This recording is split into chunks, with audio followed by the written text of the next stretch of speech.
لقد كان لكم في رسول الله أسوة حسنة وقال النبي صلى الله عليه وسلم أنا خاتم النبيين لا نبي بعدي.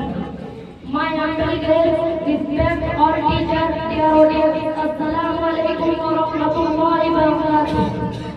Dear audience, 2026 of my speech on the most important topic, Sirat Nabi sallallahu alaihi wasallam.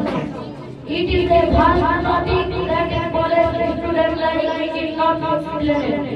But I wish Allah Almighty that He will give me tawfiq.